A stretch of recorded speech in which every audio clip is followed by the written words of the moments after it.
नमस्कार, मैं हूं केशव तिवारी और विशाल खबर के चर्चित चेहरे कार्यक्रम में आज हमारे बीच में सतना शासकीय महाविद्यालय के जनभागीदारी समिति के अध्यक्ष विजयपाल सिंह यादव जी हैं। विजयपाल सिंह यादव जी 1979 में विद्यार्थी परिषद का जो ग्वालियर में प्रथम अधिवेशन हुआ था उस कार्यक्रम को अटेंड करने के बाद से तब से विद्यार्थी परिषद से जुड़े हुए हैं। विद्यार्थी परिषद के प्रदेश मंत्री रहे और सतना में अगर विद्यार्थी परिषद की कोई चर्चा होती है तो विजयपाल सिंह यादव को इग्नोर करके विद्यार्थी परिषद का नाम नहीं लिया जा सकता, या यूं कहें कि विद्यार्थी परिषद की अगर सतना में कोई नींव है तो उसमें विजयपाल सिंह यादव का नाम झुठलाया नहीं जा सकता, विजयपाल सिंह यादव के नाम को नकारा नहीं जा सकता। तो आज हम जन भागीदारी समिति के अध्यक्ष के नाते हम सतना महाविद्यालय, शासकीय महाविद्यालय की तमाम समस्याओं को लेकर के विजय जी से चर्चा करेंगे। तो विजय जी, स्वागत है आपका हमारे स्टूडियो में। धन्यवाद भाई साहब। भाई साहब, एक आम आदमी के दिमाग में एक बड़ा सवाल कौन होता है कि आखिरकार आपको जन भागीदारी समिति का अध्यक्ष बनाया गया है, तो एक अकेला व्यक्ति जन भागीदारी कैसे हो, माने वो जनता की भागीदारी को कैसे सुनिश्चित करेगा एक अकेला व्यक्ति?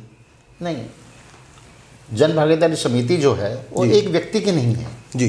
केशव जी, मध्य प्रदेश शासन की 2002 से योजना बनी कि शासकीय महाविद्यालयों में जन भागीदारी यानी आम जनमानस के सहयोग से महाविद्यालय और बच्चों के विकास के लिए समाज से, उद्योगपतियों से और शासन से सब जगह से पैसा लेकर और महाविद्यालय का विकास किया जाए। बच्चों को पढ़ाई में विकास करें, वहाँ जो भी फर्नीचर है, लैब है, उनका विकास किया जाए। तो ऐसा एक मध्य प्रदेश शासन ने 2002 में योजना बनाई थी, तब से जन भागीदारी समिति या बनती है। ये जन भागीदारी समिति कैसे बनती है? हाँ, वही बता रहा हूँ आपको। जन भागीदारी समिति में अध्यक्ष जो है वो मध्य प्रदेश शासन नियुक्त करता है जी, उच्च शिक्षा मंत्रालय द्वारा। इसके बाद जो जन भागीदारी समिति का अध्यक्ष है वो कुछ नाम तय करता है।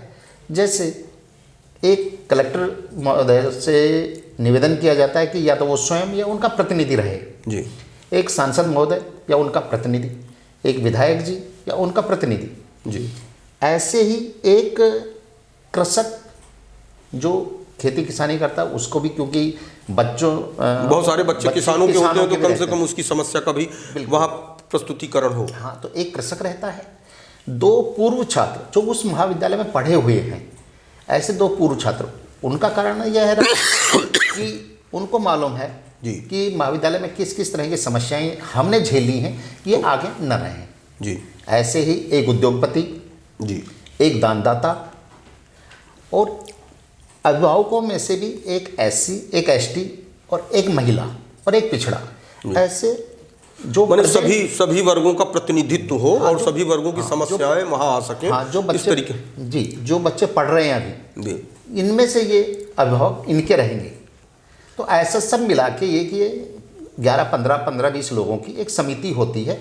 ये तो अध्यक्ष और तो ये फंड कहाँ से आता है इसके? इसका फंड वैसे वास्तव में जो शासन की मंशा थी जन भागीदारी समिति और अध्यक्ष बनाने की, शासन की मंशा ये थी कि समाज से, उद्योगपतियों से, समाज से, व्यापारी से और राजनीतिक दलों से, इनसे पैसा इकट्ठा करके ये समिति इकट्ठा करे और महाविद्यालय का विकास करे। लेकिन अभी वहाँ से तो पैसा आता ही है समाज से। अभी सभी महाविद्यालय जो जन भागीदारी समिति का एक फंड हर बच्चे से साल में एक बार एडमिशन के समय जी उससे कुछ राशि लेती है, वो जन भागीदारी समिति के अकाउंट में जाता है। इस तरीके से विकास, इस तरह से वो जो पैसा आता है उससे महाविद्यालय का बिल्डिंग से लेके, स्वच्छता से लेके, नए कोर्स शुरू करने से, इसी तरह के उसमें होता है। ये जिले का एकमात्र प्रतिष्ठित महाविद्यालय है और जिसको ऑटोनॉमस माने स्ववित्त पोषित है, जिसमें ये अपना कोर्स बना सकते हैं, ये रिसर्च की सुविधा यहाँ माने शुरू कर सकते हैं।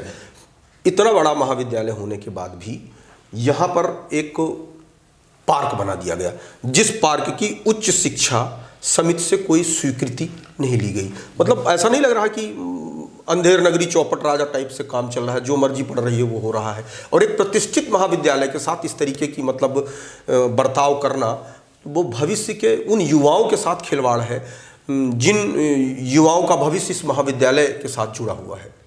नहीं, निश्चित रूप से आप जो कह रहे हैं वो बात सत्य है। इसमें ये जो महाविद्यालय है ये जिले का अग्रणी महाविद्यालय है। आज की तारीख में यहाँ 15,000 बच्चे हैं जी, और 15,000 बच्चों के हिसाब से जहाँ ये पार्क बनना था बना है जी, ये वास्तव में प्रशासनिक भवन की ज़मीन है। जो नक्शा बनाया हुआ है महाविद्यालय का जी, यहाँ पर प्रशासनिक भवन बनना चाहिए था, लेकिन स्मार्ट सिटी वालों के जितने भी कर्ता धर्ता हैं जी, उन्होंने प्राचार्य से किसी तरह की अनुमति नहीं ली जी, ना ही कोई पत्र व्यवहार किया। जी, तो वास्तव में ये वहाँ पर ये पार्क वास्तव में महाविद्यालय के हित में तो नहीं है। कम से कम जी, अगर आपको विकास करना था, पार्क बनाना था, दूसरी जगह भी थी जी, और लेकिन एक नियमानुसार महाविद्यालय के प्राचार्य से बात करके हाँ, मतलब उसकी एक प्रक्रिया अपना करके आप होती है। भाई किसी की भी जमीन में आप कुछ भी नहीं कर सकते। माने बलात् कब्जा नहीं, माने अतिक्रमण है ये। आप एक तरफ अतिक्रमण हटाने की बात कर रहे हो, दूसरी तरफ आप जाके अतिक्रमण कर रहे हो। हाँ बिल्कुल, आप बिल्कुल सही करें अतिक्रमण। लेकिन इसमें जो एक पत्र हमें प्राप्त हुआ है जी, सांसद जी ने स्मार्ट सिटी के डायरेक्टर वगैरह को पत्र लिखा उन्होंने जी, वो 30/6/21 की तारीख है शायद। तो उन्होंने उसमें लिखा है कि ये जो पार्क बन रहा है ये महाविद्यालय बच्चों के लिए बनेगा, महाविद्यालय की ज़मीन में रहेगा, महाविद्यालय का ही आधिपत्य रहेगा जी, लेकिन महाविद्यालयीन बच्चों के लिए वो जो फिसल पट्टी और छोटे छोटे झूले, हाँ, वो तो ऐसा बनाया गया है जैसे कि वो माने 10 वर्ष के नीचे के बच्चों के लिए वो बनाया। बिल्कुल बिल्कुल, वो तो उनके लिए है। सांसद जी के पत्र के हिसाब से तो महाविद्यालयीन बच्चों के हिसाब से तो भाई बड़े एक्सरसाइज के या उस तरह के चलिए, अगर पार्क बना ही रहे थे तो युवाओं के हिसाब से पार्क बनना चाहिए। और अभी भी उसमें मेरे हिसाब से अभी भी कुछ बिगड़ा नहीं है। छोटे छोटे झूले लगाए हैं, ये कहीं दूसरी जगह शिफ्ट करके जो बड़े बच्चे हैं उनके हिसाब के इक्विपमेंट वहाँ लगा दिए, एक्सरसाइज के या घूमने के या हमारे ऐसा काम किया जाए जहां उन महाविद्यालयीन युवाओं के लिए उस पार्क का उपयोग हो जाए तो कुछ बेहतर होगा। बाकी तो ऐसा लगता है कि महाविद्यालय की ज़मीन के साथ खिलवाड़ कर दिया गया और पैसे का दुरुपयोग कर दिया निश्चित रूप से, क्योंकि वहाँ छोटे छोटे बच्चे भी कोई कॉलोनी और ऐसा कोई निवास तो लोगों का लगा नहीं है जो वहाँ जाने वाले हैं। नहीं, निश्चित रूप से आप जो कह रहे हैं महाविद्यालय के आसपास किसी भी तरह की कॉलोनी या बस्ती नहीं है कि छोटे बच्चे आएंगे और वहाँ फिसल पट्टी में जाएंगे, नहीं, ऐसा कोई बच्चे नहीं है वहाँ। अच्छा, तो ये जिस तरीके की मान लीजिए ये काम हुआ, अगर प्राचार्य से सहमति नहीं ली गई और उसके बाद उन्होंने अपना पार्क बना दिया तो कायदे से प्राचार्य को इसमें रोकना चाहिए। अगर प्राचार्य नहीं रोका तो इस पूरे मामले के लिए वो दोषी है। क्या इस पूरे मामले को आप माने प्राचार्य के विरुद्ध कोई उच्च शिक्षा विभाग में पत्राचार करेंगे कि इनकी लापरवाही की वजह से एक ऐसा पार्क डेवलप हो गया जहाँ युवाओं के लिए प्रशासकीय भवन बनना था? नहीं, निश्चित रूप से हमारे जो महाविद्यालय में प्राचार्य हैं इनकी गलती है जी, ठीक है, इनसे पत्र व्यवहार नहीं किया, नहीं पूछा, तो ये इनकी गलती है कि अगर आपकी ज़मीन में हाँ कोई अतिक्रमण कर रहा है, कोई कुछ बना रहा है, ये इनकी जिम्मेदारी थी कि उसको रोकना चाहिए जी, इन्होंने नहीं रोका। निश्चित रूप से इसकी गलती है और इसके ऊपर मैं उच्च स्तर पर बातचीत करूंगा और उनसे भी जवाब मांगा जाएगा कि आपने ऐसा क्यों किया भाई, आपने अपनी मौन स्वीकृति या मौन सहमति क्यों दी? उनसे पत्र व्यवहार पूछा जाएगा कि क्यों किया ऐसा। एक प्रकरण मेरे और जब यहाँ एक हर्षवर्धन श्रीवास्तव जी प्राचार्य थे तो उनने एक विज्ञान संकाय नाम के एक अलग महाविद्यालय की व्यवस्था के बारे में उनने योजना बनाई। उसका वर्ल्ड बैंक से फंड भी स्वीकृत हो गया, लेकिन उनके रिटायर होने के बाद जितने भी प्राचार्य आए उनने इस शहर में माने महाविद्यालय के विकास की कोई योजना नहीं बनाई। वो शायद फंड डूब गया या फंड अस्त व्यस्त हो गया या जो कुछ भी हो गया, आज वो ज़मीन भी उसमें भोज बन गया और अपने ये स्मार्ट सिटी वालों ने वहाँ भी कब्जा कर लिया। तो मतलब जो एक इस जिले को एक विज्ञान महाविद्यालय के रूप में एक नया महाविद्यालय मिल सकता था, इन प्राचार्यों की नाकामियों की वजह से एक इस जिले के युवाओं के साथ एक और अन्याय हो गया।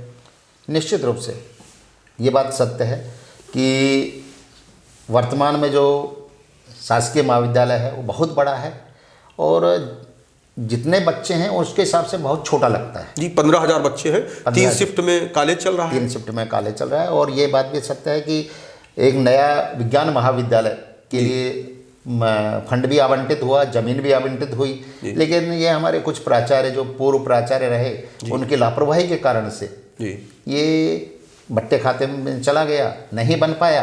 अब हमारा ये प्रयास है जी। कि उच्च शिक्षा मंत्रालय से संपर्क करके जी एक सतना में एक साइंस महाविद्यालय महाविद्यालय की स्थापना हो। अब उसके लिए ज़मीन भी खोजेंगे, पता करेंगे कहाँ हो सकता है, लेकिन एक अच्छा महाविद्यालय, साइंस महाविद्यालय खोलने की प्रयास होगा। इस महाविद्यालय में 9 साल पहले एक कन्या छात्रावास बना दिया गया। 9 साल पहले, आज तक उस कन्या छात्रावास का उद्घाटन नहीं हुआ। मैनेजर नियुक्त कर दिया गया है, 9 साल से वो सैलरी ले रहा है। मतलब इस महाविद्यालय में हो क्या रहा है, ये सवाल मैं आपसे इसलिए कर रहा हूं कि कहीं ना कहीं आप विद्यार्थी परिषद से जुड़े रहे हैं। विद्यार्थियों की पीड़ा, विद्यार्थियों की वेदना, विद्यार्थियों की व्यथा को आपसे बेहतर शायद कोई दूसरा नहीं समझ सकता। अब यहाँ पे अगर 9 साल पहले कन्या छात्रावास बना दिया गया तो आखिरकार उसकी जवाबदेही और जिम्मेदारी कौन लेगा कि 9 साल से वो ताला बंद है और उसमें कन्याएं, माने जो बाहर की छात्राएं हैं वो आकर के यहाँ रह सकती हैं और बेहतर अध्ययन कर सकती हैं, लेकिन यहाँ की प्राचार्यों की लापरवाही की वजह से उसमें ताला बंद है। बिल्कुल सही कह रहे हैं आप। मैंने अभी पिछले महीने नवंबर में जी कार्यभार संभाला है जी। और विद्यालय भवन का भ्रमण करने के बाद जब मैंने पता किया कि भाई ये क्या है, तो उन्होंने बताया कि ये जो आप बता रहे हैं कि छात्रावास है। छात्रावास, मैंने कहा इसका उद्घाटन क्यों नहीं हुआ? नहीं, बच्चियाँ नहीं रह रही क्या? बोले साहब अभी तक इसका उद्घाटन ही नहीं हुआ। अरे भाई, जैसे आपने बताया 9 साल हो गए, मैंने इतने सालों तक, इतने दिनों तक भवन बन गया, उद्घाटन क्यों नहीं हुआ? बोले साहब अभी हैंडओवर नहीं हुआ हमारे। तो हैंडओवर नहीं हुआ तो हैंडओवर लीजिए और इसका उद्घाटन करके बच्चियों को उसका एक टेक्निकल, उसमें एक टेक्निकल पहलू है। हैंडओवर क्यों नहीं हुआ?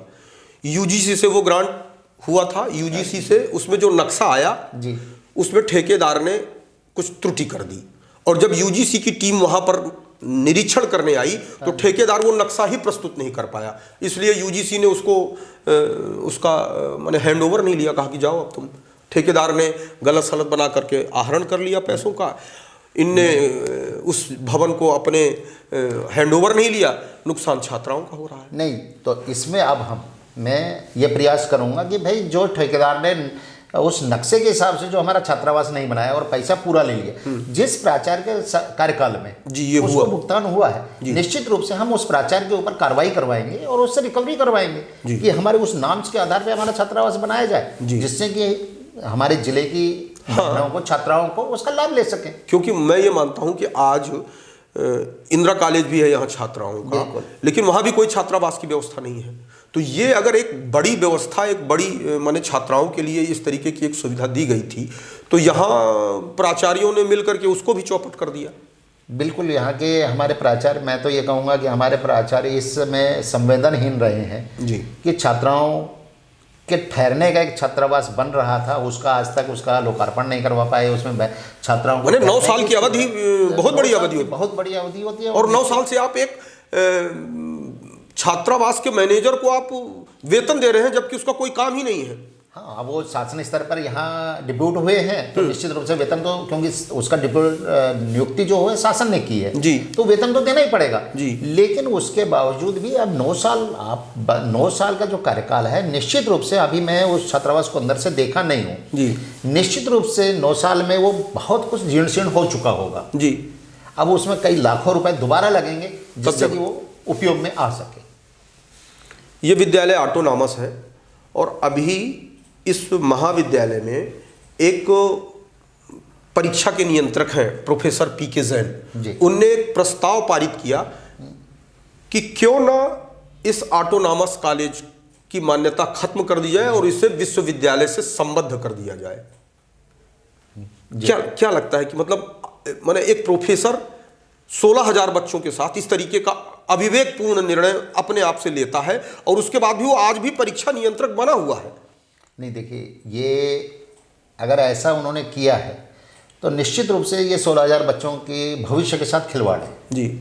और निश्चित रूप से उन्होंने ये पर इसलिए किया है कि वो अपनी उनको कार्य ना करना पड़े। जिम्मेदारियों से माने क्या होता है कि जब आप परीक्षा होती है तो परीक्षा का समय पे रिजल्ट आए। बिल्कुल, ये भी इस कॉलेज की एक बड़ी अव्यवस्था है। रिजल्ट भी आए, मार्कशीट का भी कार्य होता है, गोपनीयता। देखिए, परीक्षा विभाग बहुत बड़ा विभाग है और निश्चित रूप से अगर उन्हें आप कार्य नहीं कर सकते हैं, आप छोड़ दीजिए, दूसरा व्यक्ति करेगा जी।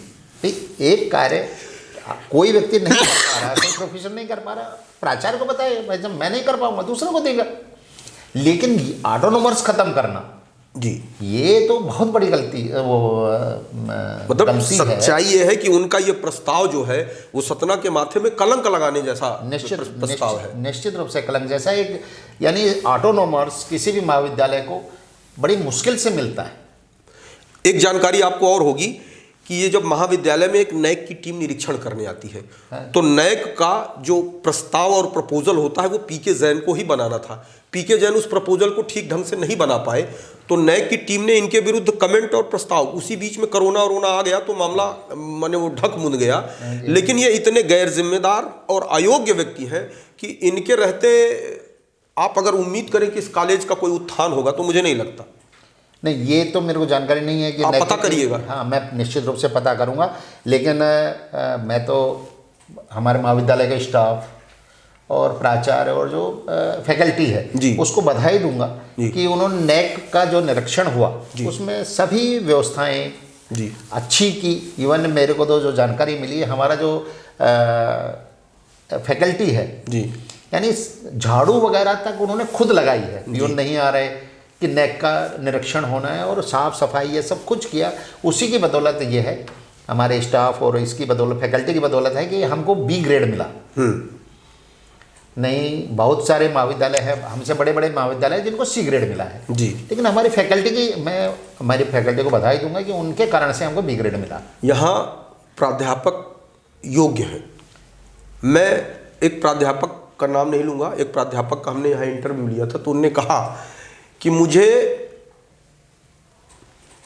इस महाविद्यालय में पढ़ाना मैंने पढ़ाने का कार्य छोड़ करके और तमाम कार्य दे दिए गए थे। मैं अगर नहीं पढ़ाऊं तो मैं सस्पेंड नहीं हो सकता था, लेकिन मैं अगर जन शिकायत का मुझे काम दिया गया है, अगर मैं वो ना निपटाऊं तो मैं सस्पेंड हो सकता था। माने एक योग्य जो काम बाबुओं का है वो काम किसको सौंपा गया है यहाँ? प्रोफेसरों को। तो अगर बाबुओं का काम प्रोफेसरों को आप दे देंगे, ये चीज़ भी थोड़ी सी आपको ध्यान में इसलिए ला रहा हूँ कि आप जब ये पता करेंगे कि कौन से प्रोफेसर के जिम्मे कौन सा काम है तो उसमें बहुत सारे प्रोफेसर जो हैं वो बाबुओं का काम कर रहे होंगे। अब अगर बाबुओं का काम कराना है तो 8,000, 10,000, 15,000 रुपए में आप बाबू नियुक्त करके उनसे वो काम करा सकते हो। प्रोफेसर को मुक्त करके उनको विद्यार्थियों को पढ़ाने के लिए कह सकते हैं कि साहब आप विद्यार्थियों को पढ़ाइए, आपको विद्यार्थियों को पढ़ाने के लिए सरकार ने नियुक्त किया है। इस तरीके की भी तमाम व्यवस्थाएं इस महाविद्यालय में है। बिल्कुल है। मैं पिछले 1 महीने में जी 3-4 बार गया हूँ जी। एक आध बार स्टाफ के साथ, 2 बार स्टाफ के साथ बैठा भी हूँ। 2 बार मैं बिना स्टाफ से मिले महाविद्यालय में अकेले घूम के और व्यवस्थाओं को देखा भी है जी। और आज ही इसी संबंध में मैंने जो जन भागीदारी समिति से और सेल्फ फाइनेंस से जो आज टीचर्स और जी कर्मचारी हैं उनके साथ बैठक भी हुई थी, क्योंकि मेरे को जानकारी हुई थी जो आप बता रहे हैं जिस कार्य के लिए जिस व्यक्ति को रखा गया है जी उससे वो कार्य नहीं लिया जा रहा जो आप कह रहे हैं वही जी। तो मैंने आज यही बात रखी है भाई, जिस कार्य के लिए जिस व्यक्ति को रखा है उससे वो काम लिया जाए, उससे वही कार्य लिया जाए, दूसरा नहीं लिया जाएगा जी। आपके अलावा भी मैंने एक ऐसे ही पूछा, मैंने आज पूछते बताया, मैंने कहा ये बागवान कितने हैं, बताए सब इतने 4 है। मैंने ठीक, अच्छी बात। फिर भी मैंने कहा यहाँ की देख रेख और पेड़ पौधे उतने सुरक्षित नहीं है जी। तो पता चला एक बागवान लैब में टेक्नीशियन का काम कर रहा है जी। तभी फिर मैंने सोचा, आज जो मीटिंग लिया उसमें यही प्राचार्य जी को निर्देश दिया है कि जिस कार्य के लिए जिस व्यक्ति को रखा गया है वो वही काम लिया जाएगा, दूसरा नहीं लिया जाएगा। इस महाविद्यालय की एक समस्या है कि परीक्षाएं या तो टाइम से नहीं होती और परीक्षाएं अगर टाइम से हो गई तो परिणाम टाइम से नहीं आते। निश्चित रूप से ऐसा होता रहा है। मेरा प्रयास ये रहेगा कि परीक्षाएं भी समय से हों, उसका समय से निकले और बच्चों को जो मार्कशीट है वो भी समय से उनको उपलब्ध हो, यह प्रयास रहेगा। महाविद्यालय में रेगुलर प्राध्यापकों की जगह में अतिथि विद्वानों की संख्या ज़्यादा है और अतिथि विद्वानों के कई बार आंदोलन, प्रदर्शन, धरना भी होते हैं। तो क्या आपकी सरकार में ऐसी कुछ योजना है क्या कि अतिथि विद्वानों को कहीं न कहीं समाहित किया जाएगा, या ऐसी कोई योजना, या ऐसे जैसे बेचारे संघर्ष कर रहे हैं ऐसे संघर्ष करते रहेंगे? नहीं, मेरी शासन स्तर पर चर्चा हुई थी, बातचीत भी हुई और लगातार होती भी हो रही हैं। मेरा प्रयास ये है कि ये समस्या केवल अपने शहर की नहीं है, हाँ, पूरे प्रदेश की है। और पूरे प्रदेश के अतिथि विद्वान निश्चित रूप से मैं अगर कहूँ तो परेशान है जी। तो मेरी वो उच्च स्तर पर चर्चाएं हुई। एक मैंने कहा भी है माननीय मंत्री महोदय से कि भाई साहब, हरियाणा सरकार, हिमाचल सरकार जी, इन दोनों सरकारों ने इस तरह के अतिथि विद्वानों को नियमित किया है। उन्होंने विधानसभा में रेगुलेशन लाकर और इनको नियमित किया है जी। तो मैंने माननीय मंत्री जी से अनुरोध किया है कि आप भी अपनी सरकार में इस तरह का एक रेगुलेशन लाके और इनको नियमित करें, जिससे कि इनका भविष्य सुरक्षित हो सके। इस पूरे महाविद्यालय की एक अव्यवस्था ये भी है कि इस महाविद्यालय में कोई भी कभी भी कहीं से भी कैसे भी घुस जाए, वहाँ मारपीट करे, तोड़ फोड़ करे, यहाँ सुरक्षा व्यवस्था नाम की कोई चीज़ नहीं है। हाँ बिल्कुल, सुरक्षा के नाम पे हमने सुरक्षाकर्मी रखे भी हुए हैं जी। लेकिन इस महाविद्यालय की जो आपने बताया ये समस्या इसलिए ज़्यादा विकट है जी कि चारों तरफ खुला 54 एकड़ का परिसर है जी, चारों तरफ बाउंड्री बनी हुई है, तो बहुत सारी जगह से इधर उधर के लोगों ने तोड़ दिया है जी। और कुछ जगह पे बाउंड्री इतनी हो गई है कि रोड ऊंची हो गई है और बाउंड्री छोटी हो गई है। तो अभी हमारा प्रयास है कि बहुत जल्दी जी कि इस बाउंड्री को ऊंचा करवा के और उसमें कटीले तार लगवाएंगे जी, और जिससे कि बाउंड्री परिसर सुरक्षित हो सके जी। और गेट पर भी हमारा प्रयास है कि सभी बच्चों को जी और फैकल्टी को आई कार्ड दिए हुए हैं जी, और गार्ड को स्ट्रिक्ट करेंगे कि बिना आई कार्ड देखे किसी का भी कैंपस में प्रवेश न हो। लेकिन ये तभी संभव है जब बाउंड्री चारों तरफ से बन जाएगी, उसके बाद। इस महाविद्यालय की एक अव्यवस्था हो रहा है कि अच्छी खासी वेतन प्रोफेसर उठाते हैं जी। न टाइम से, पहली बात वो टाइम से आते नहीं, यदि टाइम से आ गए तो पढ़ाने नहीं जाते, जी बिल्कुल सही, पढ़ाने चले गए तो गप्प मारते हैं। तो इस तरीके की चीज़ें भी इस महाविद्यालय की माने चमक को फीकी करते हैं। बिल्कुल देखने में आया है और निरीक्षण के दौरान मैंने खुद भी अनुभव किया है जी, और कुछ लोगों को नोटिस दिया भी गया है जी कि वो समय से पूर्व अपने ऑफिस में नहीं थे। माने कई लोग तो अगर टाइम से आ गए तो पता चला उन्हें 4 बजे रुकना है, वो 2 ही बजे चले गए। हाँ, ऐसे लोगों को फिर निरीक्षण के दौरान पता भी चला तो उनको नोटिस भी दिया गया है और चेतावनी भी दी गई है कि अगर भविष्य में इस तरह का कार्य करेंगे तो उनके ऊपर अनुशासनात्मक कार्रवाई। एक चीज आपको भी नजर में आई होगी कि इस महाविद्यालय में तमाम ऐसे प्राध्यापक हैं जो 20-20, 30-30 वर्षों से जमे हुए हैं जी। तो क्या आपके यहाँ ऐसी कोई व्यवस्था नहीं कि भाई अच्छी खासी वेतन मिलती है, 20 वर्ष से 30 वर्ष से यहाँ जमे हुए हैं, तो भैया इनका भी स्थानांतरण हो जिस काम के लिए इनको नियुक्त। अब उसमें बहुत सारे प्राध्यापक ऐसे हैं जिनका किसी का घर यहाँ है, गांव यहाँ है, ससुराल यहाँ है, भाई यहाँ है, बहन यहाँ है, तो उस चक्कर में उनकी ज़्यादा भूमिका होती है। तो इनको पढ़ाने के लिए नियुक्त किया गया है, तो इनको फिर ऐसी जगह भेज दिया जाए जहाँ ये पढ़ाएं सिर्फ। निश्चित रूप से ये समस्या अपने सतना महाविद्यालय की नहीं है, पूरे प्रदेश की है जी। और पूरे प्रदेश पे स्थानांतरण होते भी हैं जी, लेकिन अब वो स्थानांतरण क्यों कैंसिल हो जाते हैं, क्या होता है, वो अलग विषय। और आप जो कह रहे हैं बिल्कुल सत्य है, तो बहुत सारे प्रोफेसर ऐसे भी हैं जी जिनकी नियुक्ति यहीं पे हुई है। हाँ, और रिटायरमेंट होने के करीब आ गए हैं जी। अगर इनके स्थानांतरण होते हैं तो निश्चित रूप से देखिए नया व्यक्ति आएगा कहीं पर भी, केशव जी, तो कुछ ना कुछ नया करेगा जी, और जो ये यहाँ से जो जाएगा जी दूसरी जगह पर तो ये नया करेगा। बिल्कुल, तो क्योंकि उसके पास सिर्फ पढ़ाने का काम रहेगा बस। नहीं, वैसे भी आप किसी भी व्यक्ति का स्थान परिवर्तन करिए जी, तो नए स्थान पर जाने के बाद कुछ ना कुछ वो नया करता है। तो यहाँ जो नया व्यक्ति, यहाँ सबकी क्या है, दुकानें जम चुकी हैं, वो पढ़ाए चाहे न पढ़ाए एक दूसरे, पता चला कोई प्राचार्य से उस यहाँ एक और समस्या है, यहाँ गिरोह चलते हैं। हाँ, ये फला आदमी का गिरोह का सदस्य है, ये फला आदमी के गिरोह का सदस्य है, तो जो प्राचार्य के गिरोह का सदस्य हो जाता है वो लाभान्वित होने लगता है, और जो प्राचार्य के गिरोह में शामिल नहीं होता उसको तकलीफें मिलने शुरू हो जाती हैं। बिल्कुल बिल्कुल ऐसा होता है और महाविद्यालय में नहीं, समाज में भी और दूसरी जगहों पे भी देखने में मिलता है कि किसी व्यक्ति विशेष का जो पद पे है, हाँ, उसका अगर खास हो गया तो वो निश्चित रूप से लाभान्वित होता है।